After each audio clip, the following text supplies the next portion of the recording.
What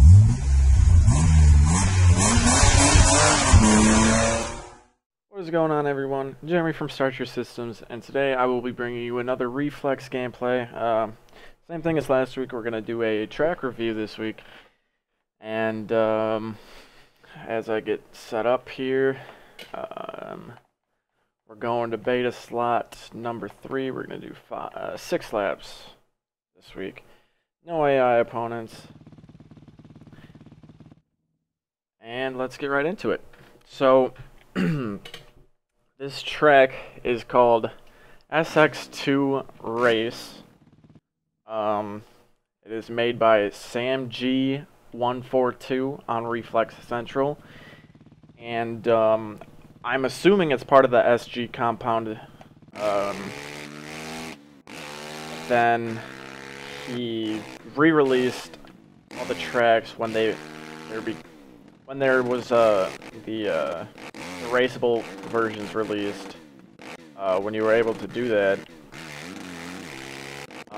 So this track is pretty old. It's over a year old. It was released in March of last year. I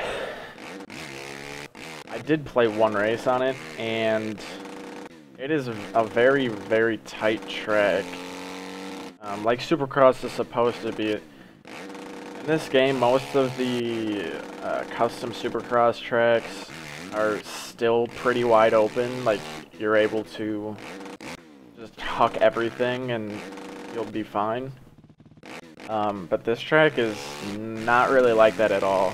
All the jumps are pretty close together, as you might have already noticed my first lap through. And I kind of like that. You know, it really gives you the Supercross feel to it. Like how Supercross is supposed to feel. Because even like the stock tracks that came with Reflex, they're still pretty wide open, and you can still do a lot of big lines that you're probably not supposed to be able to do. But yeah, this track is a little bit different. Like, this triple right here that I'm hitting, it is really hard to get. Like, I've cased it 2 laps now. And, you know, I really like that because, you know, Supercross is supposed to be all about timing. It's supposed to, you know, be in a rhythm. And, you know, I do like some realism in the games that I play, so, talking about these line choices now, there's a few different line choices that you can take on the track, but as usual in Supercross, there's going to be one main line that you can take that's going to be the fast line. This line that I'm taking right now, I believe, is the fast line. I've always believed that if you get the power to the ground quicker, the faster you're going to be going, so I like to stay as low to the ground as possible. But there is a different line that you can take in that first rhythm, and I will do that this next lap here. Finally, I got it. I had to do a little bit of a whip glitch there. And this triple is just as big, but obviously it's going to be a little easier because you get that run up to it. Oh boy. Oh, we're off track.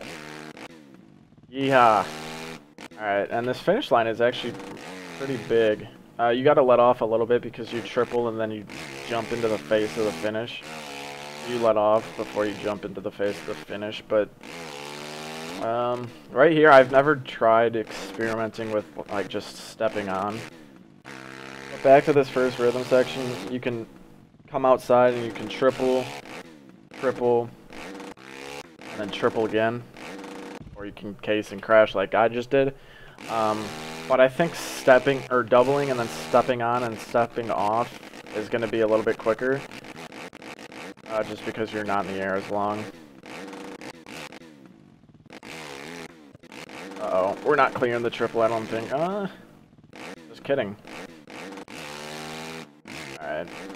And right there, you can go outside, but it's going to be slower. And quadding that is just not even worth it because you're going to jump into the face of the Supercross triple.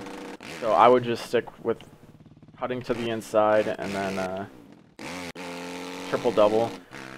scrubbing off as much speed as you can on that double before the Supercross triple, but that rhythm is pretty much self-explanatory. I think you might be able to quad in it, like quad into it, but I don't know. I haven't been able to get it yet. And then these whoops can be a bitch if you don't get a, like, see, I didn't get a run through them, and now I'm gonna just have to jump through them. You lose a lot of time. He did a really good job with these whoops, I think. Maybe a little too tall, but you know, like I said, I like some realism, so if you don't get a good drive, you're pretty much, your lap is just screwed, so yeah, see, I tried to scrub as much speed off as possible on that double right there. And then I don't think it's possible to quad right there from the outside, but and then right here in this corner, the inside's going to be quicker. You have to go way outside, and you still have to slow down quite a bit.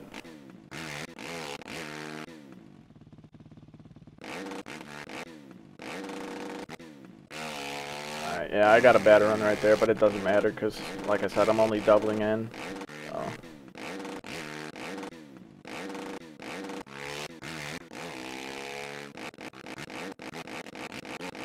Oh, we got a little swap right there, but see, like, I got a pretty decent run at that whoop section, and it was pretty quick. Could have been a little quicker, but all good.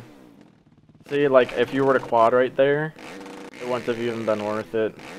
I kind of didn't cut to the inside like I wanted to, so I had to hit that high lip. All good.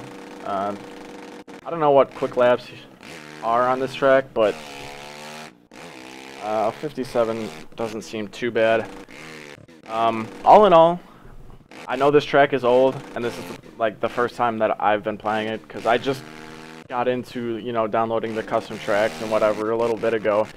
But all in all, it's a pretty fun track. It's realistic, but it's still fun at the same time. You know, it's like Supercross is supposed to be, with the timing and everything being in play. But I do enjoy this track. I will keep playing it probably. Like I said in last week's video, I'm going to have to try it with some of my buddies just to see how it is for actually racing. But I don't think it'll be too bad for racing, you know. Some close racing, some, you know, block passes or whatever. There's a few different options. But, you know, like I said earlier, there's going to be one main line that's going to be quicker than the rest. But that's going to do it for this week's Reflex track review. I hope you enjoyed the video. Leave it a like if you did. Comment on the video. Tell me what you think. Tell me if, you know, I missed a line or something like that. And subscribe to the channel if you have not already. And I'll see you guys next week for the Reflex track review. See ya.